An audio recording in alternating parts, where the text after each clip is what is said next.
కేరళలో ఎన్నికల ప్రచారం నిర్వహించిన రాహుల్ గాంధీ రాష్ట్రంలోని అధికార పార్టీ ఎల్డీఎఫ్ కేంద్రంలోని బీజేపీపై నిప్పులు చెరిగారు. ఎల్డీఎఫ్ పార్టీ బీజేపీ పార్టీ ఒకటే అని ఆరోపించారు.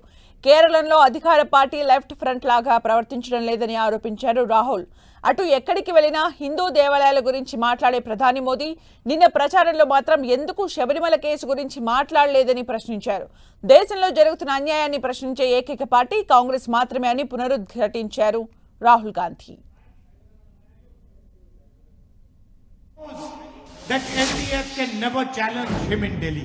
അദ്ദേഹത്തിന് വളരെ കൃത്യമായി അറിയാം ഇവിടത്തെ എൽഡിഎഫിന് ഡൽഹിയിലുള്ള നരേന്ദ്രമോദി ഗവൺമെന്റിനെ വെല്ലുവിളിക്കാൻ സാധിക്കില്ല. So he understands that only the Congress party can defeat him in Delhi and across the nation. അതുകൊണ്ട് അദ്ദേഹം മനസ്സിലാക്കുന്നു ഡൽഹിയിൽ അദ്ദേഹത്തെ പരാജയപ്പെടുത്താൻ കോൺഗ്രസ് പാർട്ടിക്ക് മാത്രമാണ് സാധിക്കുക എന്ന് നരേന്ദ്രമോദി മനസ്സിലാക്കുന്നു. That is why he wants to strengthen the LDF in Kerala. അതുകൊണ്ടാണ് അദ്ദേഹത്തിന് കേരളത്തിലെ എൽഡിഎഫിനെ ശക്തിപ്പെടുത്തണം എന്ന് തോന്നുന്നത്. Whoever stands against the BJP is attacked. ആരൊക്കെ ബിജെപിക്കെതിരെ നിലകൊള്ളുന്നോ അവരെല്ലാം ആക്രമിക്കപ്പെടുകയാണ്.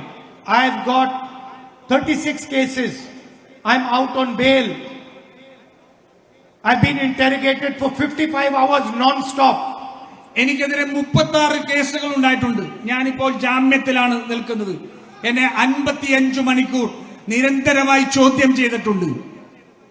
There are no interrogations of your chief minister taking place.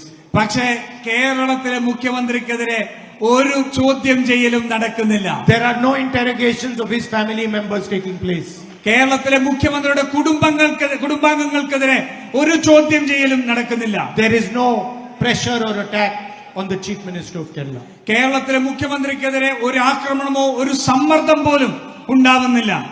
Because both the LDF and the BJP are in partnership. കാരണം എൽഡിഎഫും ബിജെപിയും ഒരേപോലെ ഒരു കൂട്ടുകെട്ടിലാണ് ഇന്ന് നിൽക്കുന്നത്. We have an ideological war with the RSS and the BJP. നമുക്ക് ആർഎസ്എസും ബിജെപിയുമായി ഒരു ആശയപരമായ ഒരു പോരാട്ടം, ഒരു യുദ്ധം തന്നെയാണ് നമ്മൾ നടത്തുന്നത്. You ask the RSS people, you ask the BJP people who fights them and they will give you the answer. നിങ്ങൾ ഒരു ആർഎസ്എസ് പ്രവർത്തകനോ അല്ലെങ്കിൽ ഒരു ബിജെപിയുടെ പ്രവർത്തകനോട് നിങ്ങൾ ചോദിക്കുക ആരാണ് നിങ്ങൾക്കെതിരെ പോരാടുന്നത് എന്ന് ചോദിച്ചാൽ അത് യുഡിഎഫ് ആണ് എന്നവർ പറയും.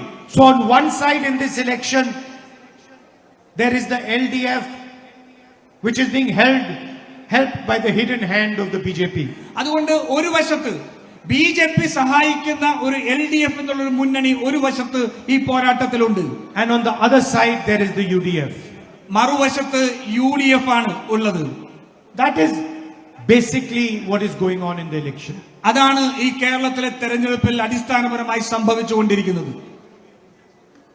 You are aware that Mr. Narendra Modi is a compromised prime minister. നിങ്ങൾക്കറിയാം ഈ രാജ്യത്തെ നരേന്ദ്രമോദി എന്ന് പറയുന്ന പ്രധാനമന്ത്രി ഒരു കീഴടങ്ങിയ ഒരു പ്രൈം മിനിസ്റ്റർ ആണ്.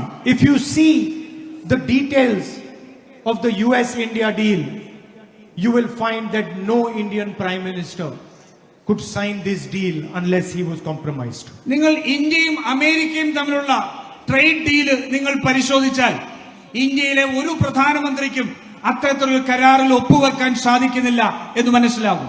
He has opened the entire agricultural sector to American farmers. നമ്മുടെ ഈ രാജ്യത്തെ മുഴുവൻ കാർഷിക രംഗവും അദ്ദേഹം അമേരിക്കയ്ക്ക് വേണ്ടി ആ ഒരു ട്രേഡ് ഡീലിലൂടെ തുറന്നു കൊടുത്തിരിക്കുകയാണ്. He has given up our energy security to the Americans. നമ്മളുടെ ഊർജ മേഖല, ഊർജ സുരക്ഷ അദ്ദേഹം ഈ കരാറിലൂടെ കോംപ്രമൈസ് ചെയ്തിരിക്കുന്നു. Today India cannot buy oil from who it wants. ഇന്ന് ഇന്ത്യക്ക് നമ്മൾ ആഗ്രഹിക്കുന്ന രാജ്യത്ത് നിന്ന് എണ്ണ വാങ്ങാൻ കഴിയാത്ത അവസ്ഥയാണ്. It has to take permission to buy oil. നമുക്ക് എണ്ണ വാങ്ങണമെങ്കിൽ നമ്മൾ അനുമതി മേടിക്കണം. Prime Minister has also committed to Mr. Trump that he will buy 9 lakh crores of American products every year. Narendra Modi നേരത്തെ പറഞ്ഞു 9 ലക്ഷം കോടി രൂപയുടെ അമേരിക്കയുടെ ഉൽപ്പന്നങ്ങൾ ഇവിടെ കൊണ്ടുവരും എന്നാണ് അദ്ദേഹം പറഞ്ഞത്. Imagine the result of this on our small and medium industry. ആ കരാറിലുള്ള ഇത് കാരണം നമ്മുടെ ചെറുകിട വ്യവസായത്തിലും ചെറുകിട വ്യാപാര രംഗത്തും ഉണ്ടാകാൻ പോകുന്ന ഒരു ദുരന്തം എന്താണെന്ന് മനസ്സിലാക്കണം. He has handed over India's entire data to the United States. They can use it and they can store it wherever they want. ഇന്ത്യയുടെ മുഴുവനായിട്ടുള്ള ഡാറ്റയും അമേരിക്കയ്ക്ക് അടിയറ വെച്ചിരിക്കുകയാണ്, വിൽപ്പന നടത്തിയിരിക്കുകയാണ്. അവർക്ക് എവിടെയാണോ അത് ശേഖരിക്കേണ്ടത്, അവർക്ക് എവിടെയാണോ അത് വെക്കേണ്ടത്, അവരുടെ ഇഷ്ടാനുസരണം അത് ചെയ്യാം. And the only reason he has done this is because he has been compromised by the United States